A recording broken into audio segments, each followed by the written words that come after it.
మరి ఈ అవకాశాన్ని స్త్రీ సమాజంలో మాట్లాడడానికి అవకాశం ఇచ్చిన స్త్రీ సమాజం డైరెక్టర్స్కి మరియు వచ్చిన మీ అందరికీ కూడా వందనాలు తెలియజేస్తున్నాను. త్వరలో వచ్చుకున్నట్లయితే చిన్న ప్రార్థన చేస్తున్నాను. మహాపరిశుద్ధ ప్రేమకరమైన దయగల ప్రభు, ఈ సాయంకాల సమయం ప్రభు ఈ పాల్గొనడానికి వచ్చినాయన తండ్రి నాయన గత ఆదివారం నుంచి ఆదివారం వరకైనా ఈ కృపలో మమ్మల్ని అందరినీ భద్రపరచుకున్న ప్రభు, చిన్న మందగా ప్రభు మమ్మల్ని ఏర్పాటు చేసుకున్నారు ప్రభు. ఆయన సంఘంలో ఎంతోమంది స్త్రీలు ఉన్నప్పటికీ ప్రభు ఆయన కొద్ది మందిగా ఏర్పాటు చేసుకున్న ప్రభు మిమ్మల్ని ధ్యానించుకోవడానికి నేను స్థుతించడానికి మీరు ఇచ్చిన అవకాశాన్ని బట్టి వేలాది వేల వందనాలు తెలియజేస్తున్నాను. అయ్యా నాయన నేను మాట్లాడుతుండగా ప్రభు మీరు నాతో ఉండండి ప్రభు. నాయన తండ్రి మీ యొక్క శక్తి నాకు కావాలి ప్రభు. నాయన మీకు యొక్క కృప కావాలి ప్రభు. మీ పాదం బట్టి వేడుకుంటున్నాను ప్రభు. సహాయం దయచేయమని అడుగుతున్నాను ప్రభు. నాయన తండ్రి వచ్చిన ప్రతి ఒక్క మీ బిడ్డను ప్రభు దీవించమని ఆశీర్వదించమని ఆయన మేము వాక్యంలోకి వెళ్తుండగా ఆయన మీ ప్రభుత్వం వాళ్ళందరినీ బ్లెస్ చేయమని ఏసై నామంలో అడిగిన అడిగి వేడుకొని ప్రార్థిస్తున్నాం తండ్రి. ఆయన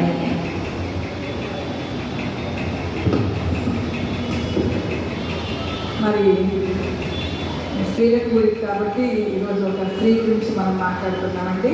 మరి అనితక్క నాకు కాల్ చేసి మెసేజ్ పెట్టారు, శ్రీయానికి వాక్యం వేస్తున్నానని పెట్టారు. మరి దేవుడు ఇచ్చిన అవకాశాన్ని మనం సద్వినియోగం చేసుకోవాలి కాబట్టి దేవుడు నాకు ఇచ్చిన జ్ఞానాన్ని బట్టి మరి చిన్న వాక్యంతో నేను మేము ముందుకు వచ్చున్నాను. ఒక స్త్రీ గురించి మనం మాట్లాడుతున్నాము. ఇక్కడ వాక్యం తెలిసిన పెద్దవాళ్ళు ఉన్నారు. మరి ఏదైనా తప్పిదప్పులు ఉన్నా కూడా రైతు మనం క్షమించండి. Correct good thank you. మరి ఇప్పుడే మన ఉత్తర ప్రత్యేక రీతిలో మనం చదువుకున్నామండి. మరి 14వ వచనం 145వ కీర్తన 14వ వచనంలో చదువుకున్నాము. 15వ వచనంలో సర్వజీవుల కన్నులు నీ వైపు చూచుచున్నవి, తగిన కాలమందు నీవు వారికి ఆహారం ఇచ్చుదువు, నీవు నీ గుప్పిల్ని విప్పి ప్రతి జీవి కోరికను తృప్తిపరచుదువు.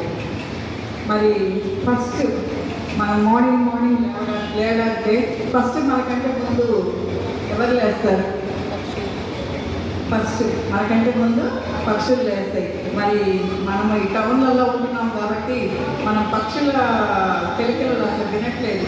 కానీ ఫస్ట్ అయితే దేవుణ్ణి ఆరాధించడానికి మరి ఫస్ట్ పక్షులే లేస్తాయి. మరి సర్వజీవులకు తెలుసు దేవుణ్ణి వేకువజామునే లేచి ఆరాధించాలని. మరి ఉదయాన్నే పక్షులు లేచి చక్కగా దేవుణ్ణి స్తుతిస్తాయి. మరి అవి దేవుడు ముఖము చూడకపోతే వాటికి అసలు ఏమీ కనిపించదంట. మరి సర్వజీవులు చదివాం కదండి, సర్వజీవుల కన్నులు నీ వైపు చూచుచున్నవి అని. మరి సర్వజీవుల కన్నులు చిన్న చీమ దగ్గర నుంచి తిమింగిలం వరకు అన్నీ కూడా దేవుని వైపు చూస్తున్నాయన్నమాట. దేవుడు తన ముఖాన్ని దాచుకుంటే అవి చాలా కలత చెందుతాయంట. మరి కాకి పిల్లకు ఆహారం ఎవరిచ్చేది? మరి దేవుడు. చిన్న సండే స్కూల్లో కూడా సాంగ్ ఉంటుంది, కాకి పిల్ల చిన్న కాకి నీకు ఆహారం ఎవరిస్తారు అంటే మరి దేవుడే అని మన సాంగ్ చిన్నపిల్లల దగ్గర వింటుంటాం. చాలా బాగుంటుంది. అన్ని జంతువులు వస్తాయి ఆ సాంగ్లో. అన్నిటికీ దేవుడే అని చక్కగా కోరస్ పిల్లలు పాడుతుంటారు. మరి నిజంగానే దేవుడు మరి సర్వజీవులకి దేవుడు తన గుప్పిని విప్పి తనకి ఆహారము ఇస్తుంటాడు అనమాట. మరి పరిశుద్ధ గ్రంథంలో మనము ఒక ప్రాముఖ్యమైన వ్యక్తి గురించి మనం మాట్లాడుతున్నాం. ఈరోజు మనము వాక్యము అందము, మోసకరం, సౌందర్యం, వ్యర్థం, యెహోవాయందు భయభక్తులు కలిగిన స్త్రీ కొనియాడబడడం. మరి మన జీవితాల్లో మరి మనకు సంక్రమించేవి కొన్ని ఉంటాయండి. మన తల్లిదండ్రుల నుంచి మనకు సంక్రమిస్తాయి కొన్ని జీన్స్. అంటే ఇప్పుడు రాజులు ఉన్నారు, రాజులు బిడ్డలు ఏమవుతారో రాజకుమారులు అవుతారు. మరి విక్టోరియా రాణి ఉన్నారు, వారి బిడ్డలు యువరాజు యువరాణి అలా జరుగుతూ ఉంటుందన్నమాట. మరి పెద్దవాళ్ళ దగ్గర నుంచి ఆస్తులు, అంతస్తులు, ఐశ్వర్యాలు కాకుండా వారి నుంచి మనకి కొన్ని సంక్రమించేవి కొన్ని మనకు వస్తూ ఉంటాయి అన్నమాట. వాటిల్లో మనము ఆ సంక్రమించే వాటిలో కూడా కొన్ని బెస్ట్ అనేది మనం సెలెక్ట్ చేస్తూ ఉంటుంటాం. మరి అవన్నీ మన జీవితాలకి కొన్ని శాపంలో కూడా మారుతూ ఉంటాయి. మరి అలాంటప్పుడు వాటిని మనం కరెక్ట్ చేసుకుంటూ మనం ఏది కరెక్ట్ ఏది మంచిది కాదనేది మనం డిసైడ్ చేసుకోవాలని మరి పరిశుద్ధ గ్రంథంలో కూడా రాయబడింది.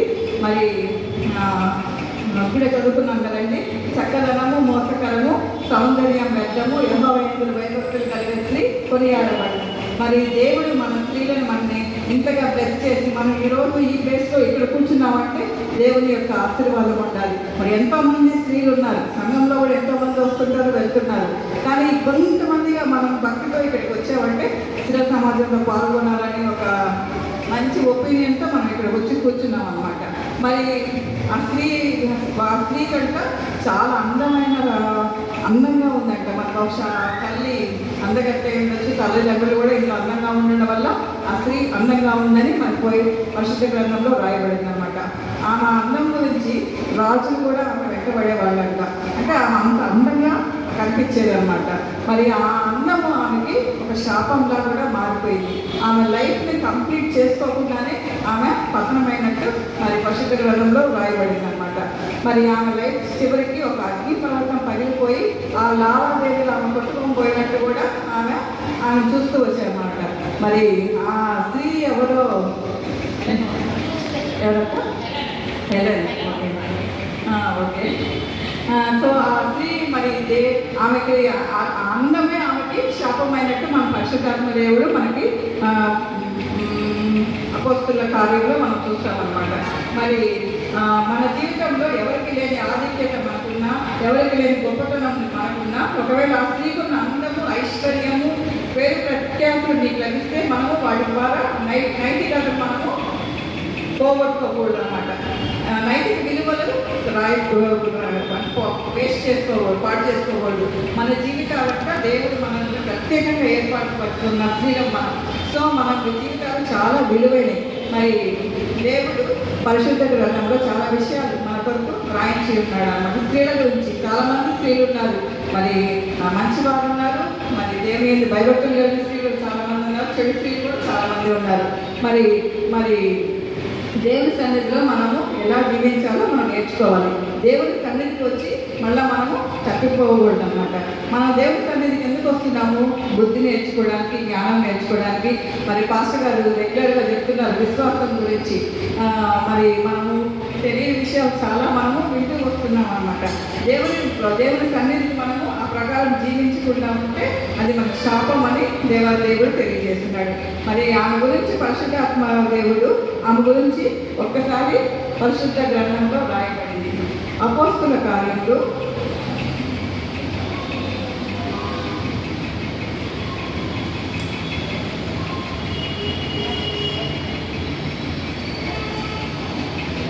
అపోస్తుల కార్యంలో 25వ అధ్యాయము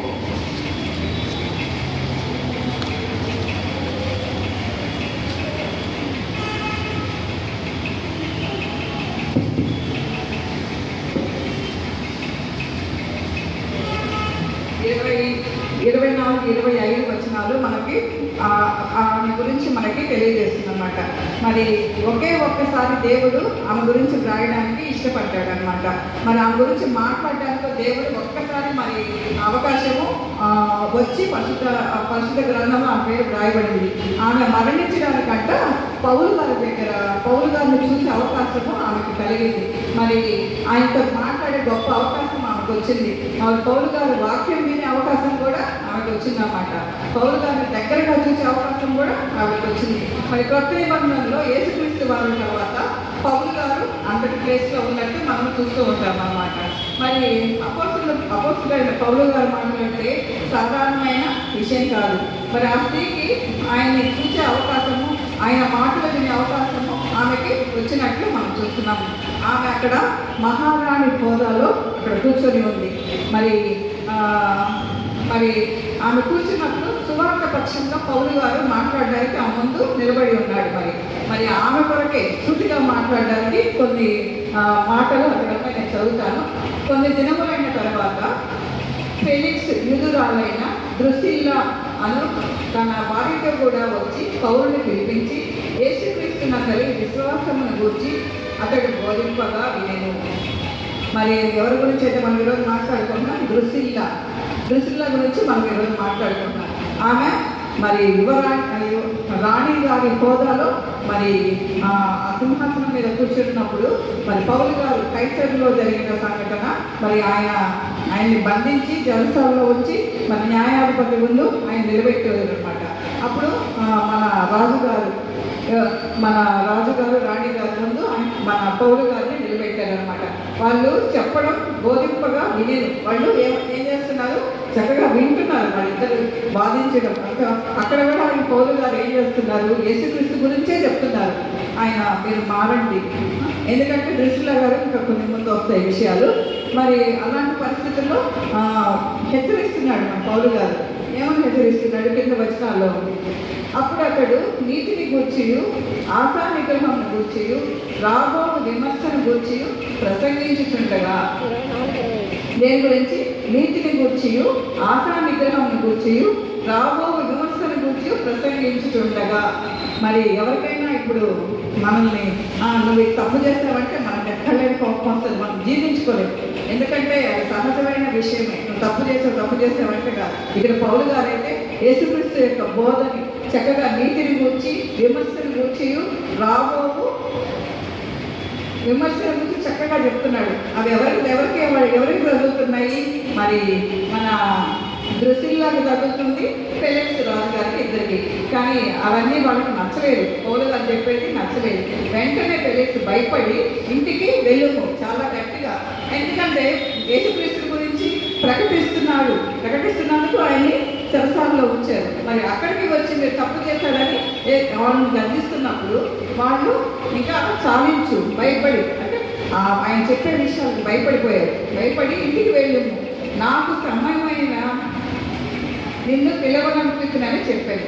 మరి సమయం వచ్చినప్పుడు నేను మిమ్మల్ని పిలుస్తాను. మీరు ఎందుకంటే చాలా సీరియస్గా మీరు వెళ్ళిపోండి. ఎందుకంటే చెప్తుంటే ఆయనకు నచ్చట్లేదు. యెహోవా దేవుడు మరి పాపం ఒప్పుకోండి.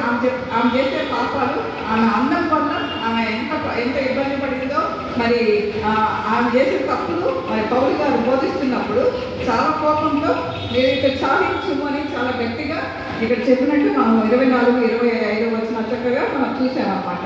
మరి అలాంటప్పుడు మరి దృశ్యంగా యూదయ దేశ వంశానికి చెందింది. మరి వాళ్ళ భర్త గారికి ఆమె చెప్పలేకపోతుంది. ఇలా మరి పౌలు గారు చెప్పేది మనం విందాము, మరి మారు మనసు పొందాము, మరి మనం దేవుని నమ్ముకుందాము, మన చేసిన తప్పులన్నీ మనం దేవుని దగ్గర క్షమాపణ పొందుదామని చెప్పి ఆవిడ వాళ్ళ భర్త గారికి చెప్పకుండా కామ్గా ఉండిపోయిందట. మరి పౌలు గారు మరి వెనక్కి వచ్చేసారు. వాళ్ళకి మళ్ళా పౌలు గారిని కలుసుకునే అవకాశము రాలేదు. మరి వారి జీవితాలు శాపంలో కుంగిపోయి వారు మరణించినట్టు కూడా ముందు వాక్యంలో మనకు వస్తుందన్నమాట. అసలు మరి దృష్టిగా అసలు ఎవరు,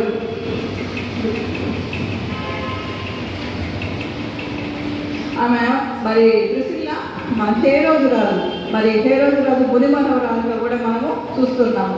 మరి చిన్న బిడ్డల్ని చంపించమని చెప్పిన మునిమనవరాలు. మరి అక్కడి నుంచి ఆ జీన్స్ అలా వస్తున్నాయి. ఆ దుర్మార్గ చర్య ఎలా జరిగిందో అదే జీన్స్ మరి మునిమనవరాలు కూడా వచ్చినట్టు మనం చూస్తూ వస్తున్నాం అన్నమాట. మరి క్రొత్త నిబంధనలో యేసుక్రీస్తు వారి తర్వాత మరి అంతక స్థాయి ఎవరంటే మన పౌలు గారు అన్నమాట. అపోస్తలుడైన పౌలు గారి మాటలు వినడం చిన్న విషయం కాదు. ఆ రోజుల్లో సాధారణమైన విషయం కాదు.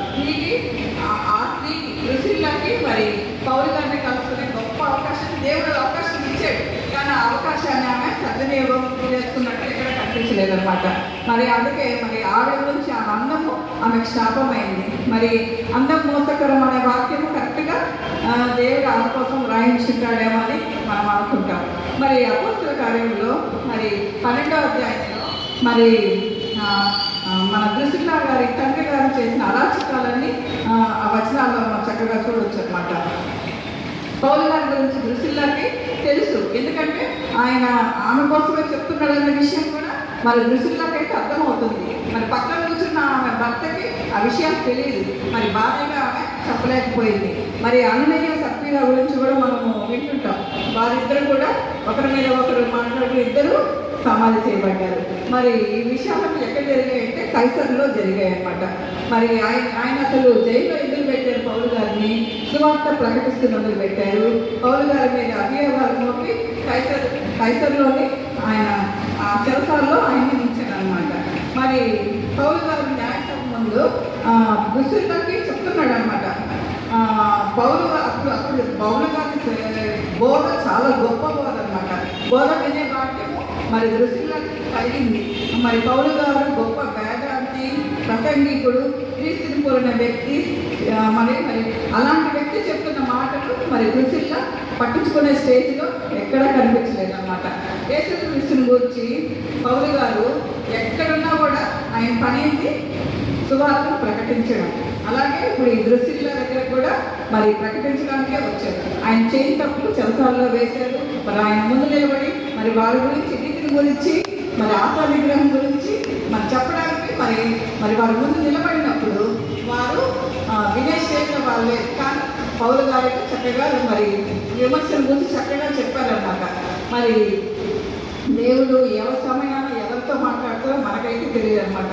అప్పుడప్పుడు మన పాస్టర్ గారు కూడా చెప్తున్నప్పుడు మనకు అనిపిస్తుంది, ఇది మనకే కదా అనిపిస్తుంటుంది. ఎందుకంటే పరిశుద్ధాత్మ దేవుడు పాస్టర్ గారి ద్వారా మాట్లాడిస్తున్నప్పుడు మన కోసమే కదా ఈ వాక్యం అనేది అని మనలో మనము అన్వయం చేసుకుంటూ ఉండాలన్నమాట.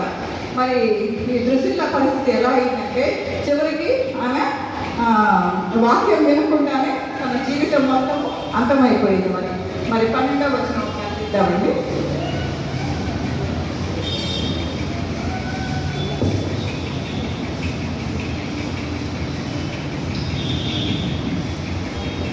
మరి దృశ్యంలో ఎవరంటే చెప్పండి కదండి, హేరోదు మహారాజు గారి ముని మనవరాలు.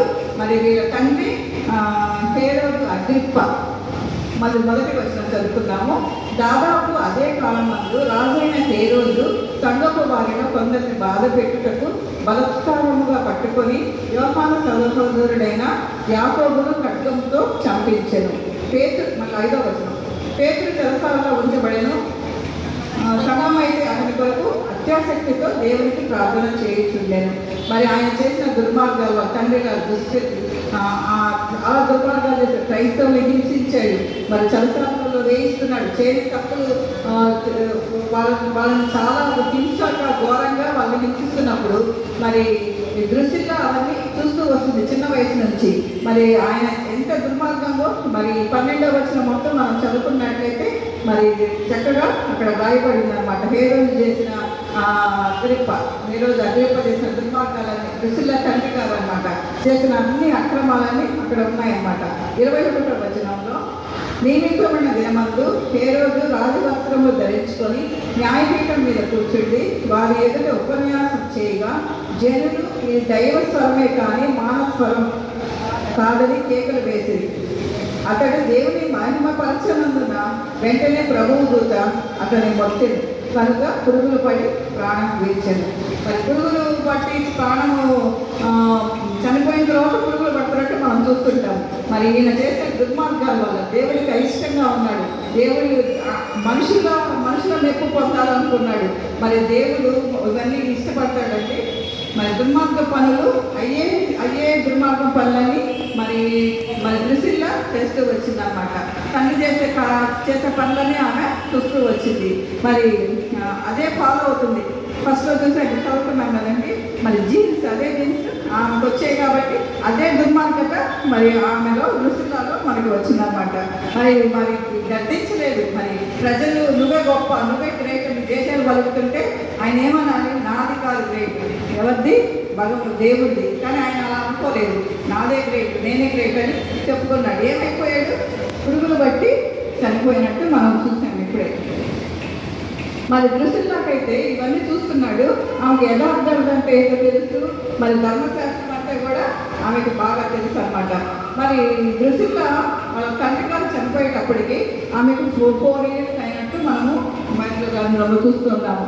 ఆ 3 కుమార్తెలు, ఒకటి బెర్నీకే, న్యారియము, దృష్టిలా. మరి ఆ చిన్న వయసు నుంచి ఆ తండ్రి చేసే దుర్మార్గాలన్నీ చూస్తూ వస్తుంది. మరి ఆమెనా కానీ మార్పు అనేది ఆమె జీవితంలో రాలేదు. అదే పాపము, అదే శాపంగా ఆమె మునుగుతూ వచ్చిందన్నమాట.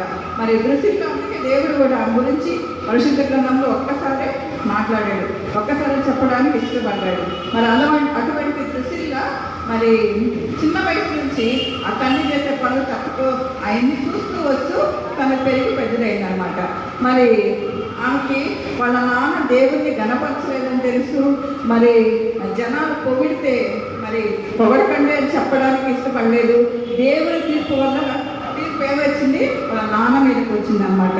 మరి దృష్టిలో ఇదే కుమార్తె అయ్యింది. మరి ఆమె కూడా దుర్మార్గంగా ప్రవర్తించినట్టు మరి అపోస్తుల కార్యంలో మనం చక్కగా చదువుకోవచ్చు అనమాట. మరి ఇంకొకటి ఏంటి, దృశ్యులకి 14వ ఏటనే వివాహమైనట్టు కూడా మనకు ఉందన్నమాట. యువరాజుతో వివాహమైంది. కానీ ఆ దేశానికి గవర్నర్గా ఎవరు వచ్చారండి? గవర్నర్గా ఫెలిక్స్ గారు వచ్చారు. వచ్చినప్పుడు ఆయన యూదే దేశానికి గవర్నర్గా వచ్చినప్పుడు ఆమెను చూశాడు. ఆమె మిక్కిలి అందంగా కనిపిస్తుంది. మరి ఉంది కదండి పరిశుద్ధ గ్రంథంలో ఆమె అందం గురించి చెప్పున్నారు కదా. మరి ఆ అందగత్తె కాబట్టి ఆమెను చూసి మోహించి ఆమె వివాహం ఆడినట్టు చూశాడు. ఈమెమనుకుంది, స్టేటస్ కావాలి, చక్రవర్తిని గవర్నర్ని పెళ్లి చేసుకుంటే గ్రేట్గా ఉండొచ్చు అని ఆమె అనుకుని మరి ఆ వివాహ వ్యవస్థను మర్చిపోయి మరి ఇది ఫెలిక్స్ గారిని వివాహం చేసుకున్నట్లు ఆ పరిశుద్ధ గ్రంథంలో మనం చూస్తూ ఉన్నాం అన్నమాట. మరి ఇలాంటివన్నీ జరుగుతున్నప్పుడు మరి పౌలు గారు ఆమెని హెచ్చరించాడు, నీతిని గురించి హెచ్చరించాడు, ఆశానిగ్రహం గురించి హెచ్చరించాడు, రాబోవు పరిస్థితులు ఎలా ఉంటాయని కూడా ముందుగా ఆమె హెచ్చరిస్తున్నప్పటికీ ఆమెలో ఎటువంటి మార్పు ఆమెలో రాలేదన్నమాట. ఆమె శాపపూరితమైన జీవితమే జీవిస్తూ వచ్చిందన్నమాట. మరి దృసిల్లా అనగా చెట్టుకున్న మంచు అని అర్థం అన్నమాట. దృసిల్లా అంటే ఆమె పేరుకి అర్థము చెట్టుకున్న మంచు, ఫలభరితమైన అని కూడా ఆమెకి ఆ పేరుకుండే అర్థము. మరి చెట్టుకుండే మంచు అంటే అది వినడానికి కూడా చాలా చక్కగా ఉంటుంది. మరి మనం డిసెంబర్ జనవరి నెల మంచుని చూస్తూ ఉంటాం. మన చెట్ల మీద చక్కగా వాటర్ పడి ఉంటుంది. మరి అవి ఆ వాటర్ చెట్లు ఇంకా శక్తిగా బలంగా ఉంటాయి. మరి దేవునితో మనం ఎలా ఉంటున్నాం? హోషేయ 14:5 ఒకసారి చదువుకున్నాం. హోషేయ 14:5.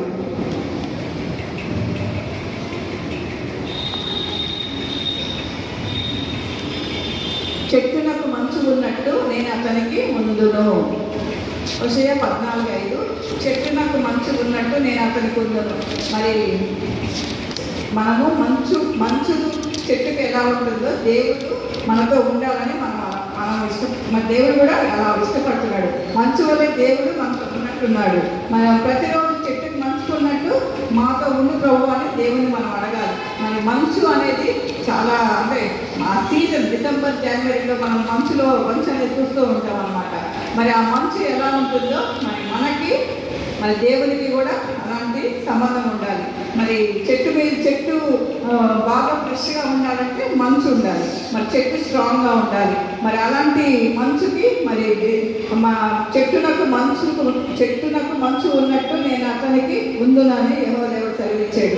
మరి చెట్టుకు మంచు ఎలా ఉంటుందో మనం కూడా అలాగే దేవునితో ఉండాలని దేవుడు ఇష్టపడుతున్నాడు అన్నమాట. మరి దృశ్యంగా అయితే ఎంత మంచి పేరు దేవుడు ఆమెకు పెట్టాడు. చెట్టుకున్న మంచు అనేది చాలా మంచి పేరు. మరి ఆమె జీవితం అయితే ఎలా ఉంది మనం చూస్తూ వస్తున్నాం. తండ్రి చేసిన దుర్మార్గాల వల్ల మరి ఆమెలో అలా శాపం అయిపోయింది ఆమె జీవితమే.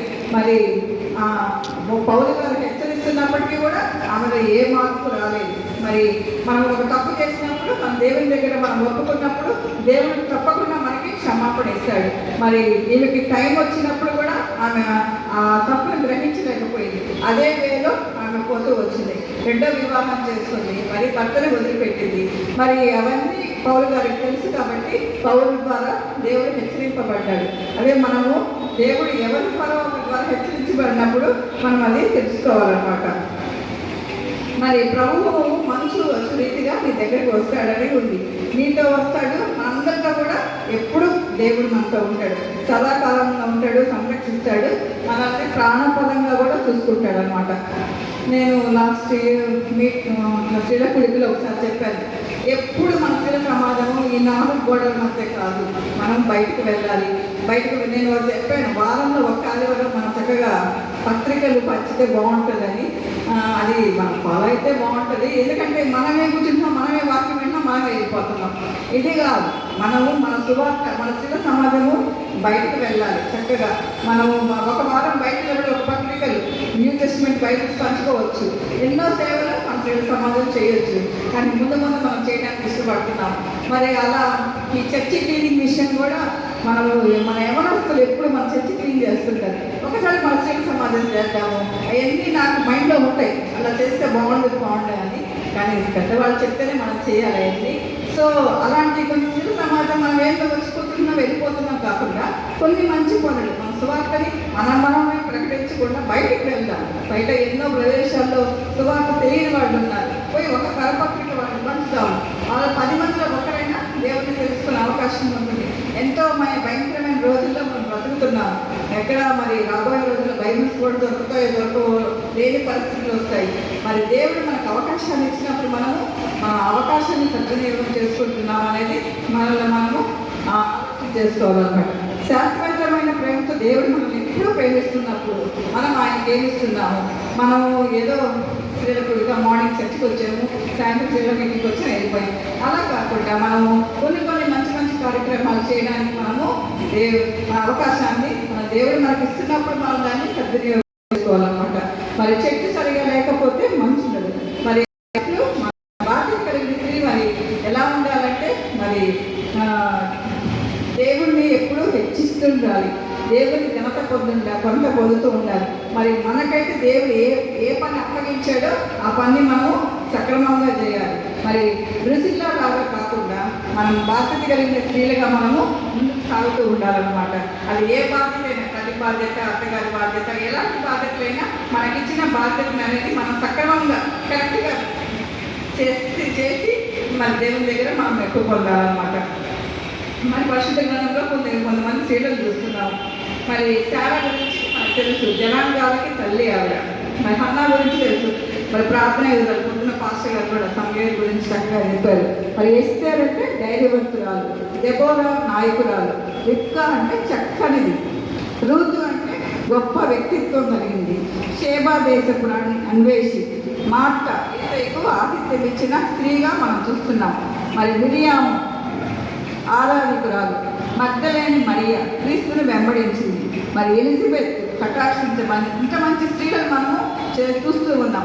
మరి మగ్దలేని మరియా గురించి ఆమె తగ్గింపు, మరి ఆమె వెంట్రుకలు మరి నూనెతో మరి దేవుని పాదముల దగ్గర అంటే ఆమె తల వెళ్ళి దేవుని పాదముల దగ్గర ఉందంటే తగ్గింపుని చూడాలి. స్త్రీలలో మెయిన్ కావాల్సిన తగ్గింపు. మనలో అలా కాకుండా నువ్వెంత అంటే నువ్వెంత, ఎప్పుడు ఒకరు హైలో ఉండాలని మనం ఇష్టపడతాం. కానీ అలా కాకుండా తగ్గింపు అనేది మనకు ఉండాలి. మరి సంఖ్యాకాండంలో మనం చూస్తున్నాం, సెలోపెహారు కుమార్తెల గురించి మనకు తెలుసు. 5 మంది కుమార్తెలు ఎప్పుడైనా విన్నారండి? 5 మంది కుమార్తెల గురించి. సెలోపెహారు కుమార్తెలు 5 మంది. వాళ్ళు 5 మందికి మరి వాళ్ళ మగపిల్లలు లేరు వాళ్ళ వంశంలో. మరి వాళ్ళు మా వంశం లేదు అంటే ఆ కాలంలో మరి మగపిల్లలు లేకపోతే ఇంకా ఆ వంశం అక్కడితో ఆగిపోతుంది. మరి అవన్నీ వాళ్ళు తెలుసుకున్నారు. మరి మా వంశం ఇంతటి ఆగిపోతే మరి నెక్స్ట్ ఏంటి అనేది వాళ్ళు ఆలోచించుకొని మరి వాళ్ళ నాన్న ఎలా చనిపోయాడు అనే విషయం మీద మరి మోషే దగ్గరికి వెళ్ళి కూర్చున్నారు వాళ్ళు.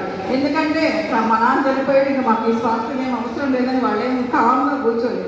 వెళ్ళి మోషే దగ్గరికి వెళ్ళి ఇట్లా మా నాన్న ఎందుకు ఎలా చనిపోయాడో మీకు తెలుసు, ఆరోగ్యం బాగాలేకుండా చనిపోయాడు, మరి మా స్వాస్థ్యం అనేది మాకు కావాలని వాళ్ళు మన దృష్టిలాగా కాకుండా దుర్మార్గం చర్యలతో కాకుండా ఈ 5 కుమార్తెలు మరి మోషే దగ్గర కూర్చొని వారి స్వాస్థ్యం కోసం పోరాడారు.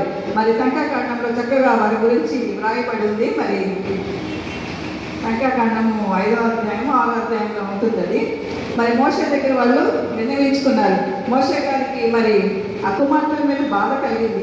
ఆ మోషే గారు నేరుగా ఎవరి దగ్గరికి వెళ్ళారు? దేవుని దగ్గరికి వెళ్ళి మరి వాళ్ళ పరిస్థితి ఏంటి అని అడిగినప్పుడు ఆ కుమార్తె చెప్పింది కరెక్టే.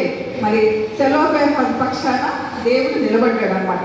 మోషేతో వాళ్ళు చెప్పింది యుక్తం, వాళ్ళకి స్వాస్థ్యం ఇవ్వాలని. తండ్రి లేనంత మాత్రాన ఆ వంశము మరి అది మరుగున పడకూడదు అనేసి వాళ్ళు డిసైడ్ చేసుకొని చక్కగా మరి వాళ్ళ స్వాస్థ్యాన్ని వాళ్ళు దక్కించుకున్నారు. మరి అలా ఆ కుమార్తెలు దక్కించుకున్నారు. మరి ఈ డ్రెస్సులకి మరి కుమార్తెలకి ఆ తేడా అనేది మనం చక్కగా చూసామన్నమాట. దేవుడు మనల్ని మన పైన అలంకారాన్ని ఎప్పుడూ చూడడం అనమాట. అంతః సౌందర్యాన్ని మన దేవుడు చూస్తాడు. మరి ప్రిసిల్లాకి 40 సంవత్సరాలకే ఆమె జీవితము అంతమైపోయింది. శాపం తెచ్చుకుంది అనమాట. ఆమె ఇశ్రాయేల్ కుటుంబంలో పుట్టినప్పటికీ ఉపయోగం లేదు. మంచి వంశంలో పుట్టింది, మరి లేఖనాలు ఎరిగిన కుమార్తెగా ఉంది, మరి ధర్మశాస్త్రం అంటే ఏంటో తెలుసు, నీతి అంటే తెలుసు, యథార్థత అంటే ఏంటో తెలుసు, మరి రాబో విమర్శలు ఎలా ఎదుర్కోవాలో తెలుసు. కానీ ఏం లాభము? ఆమె ఏది పాటించే స్థితిలో ఆమె లేదనమాట. మరి ఆమెకి ఆ అందం అనేది ఒక్కటే, ఆ అందం అనే గర్వం అనేది ఒకటి ఉంది. మరి తండ్రి చేసిన తప్పులు ఆమె చూస్తూ వచ్చింది కాబట్టి ఆమె అలా అయిపోయిందని మనం అనుకోవచ్చు అనమాట. మరి రాహేల్ గురించి మనకు తెలుసు, ఆమె కూడా చాలా అందమైంది. కానీ లోన అందము దేవుడు చూస్తాడంటే, దేవుడికి లోన అందం అవసరం లేదు. లోన దేవుడికి ఇష్టం ఉండదు. మనం ఎలా దేవుడు చూస్తూ అనమాట. మరి మీ కాలం కూడా చక్కగా ఉంది. మరి 1:3-4 ఒకసారి చదువుతున్నాం. 1 Peter 4 వచనాలు. దేవుడు కోరిన అందం అంట మనకి అది మన హృదయాల అలంకరణ మాత్రమే దేవుడికి ఇష్టమని చదువుకోవచ్చు. 1 Peter 3:4.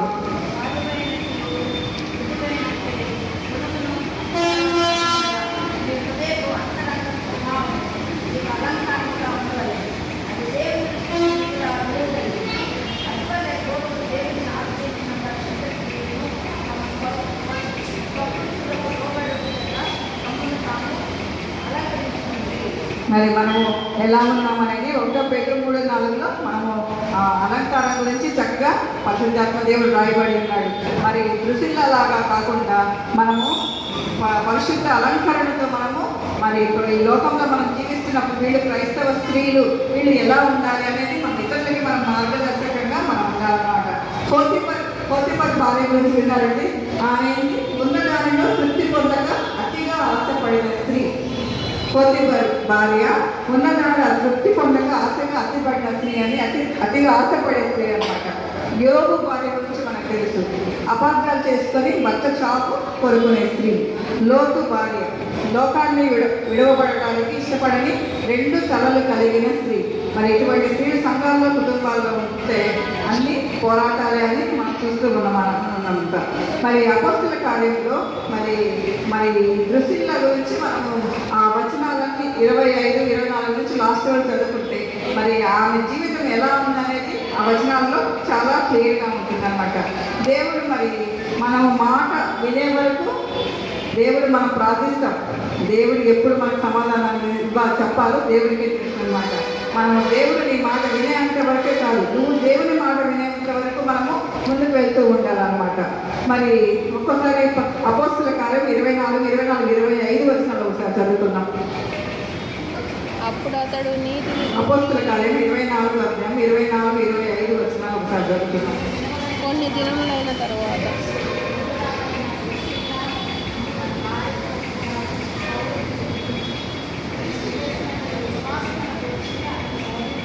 మరియు ఈ ప్రకారంగా అంటే 24 అధ్యాయం 24 అధ్యాయము 24, 25 24 అధ్యాయం 24, 25. మరి దృశ్యుల జీవితము మరి అక్కడి నుంచి స్టార్ట్ అయింది. మరి నీతిని గురించి పౌలు గారు హెచ్చరించినప్పుడు ఆవిడ వినలేదు. మరి ఆవిడ వినకపోగా తన భర్తతో కూడా ఆవిడ చెప్పలేదు. మరి భర్తని ఆమె వదిలి మరి చక్రవర్తిని వివాహం చేసుకుంది. మరి ఆ తప్పులన్నీ హెచ్చరిస్తూ మరి పౌలు గారు చక్కగా ఆమెని ఉపదేశించాడు. నీతిని గురించి ఉపదేశించాడు, ఆశా నిగ్రహం గురించి ఉపదేశించాడు. మరి ఆమె వినే స్టేజ్లో అప్పటికి లేదు. కానీ తన జీవితంలో మరి 40 సంవత్సరాలకి ఆమె జీవితము మరి శాపంగా మారి ఆమె మరణించినట్టు మనం చూస్తూ ఉన్నాము. మరి అపొస్తలుల కార్యం 28 అధ్యాయము 28, 26 ఒకసారి చదువుతున్నాం. అపొస్తలుల కార్యం 28 అధ్యాయం 26 వచనం ఒకసారి.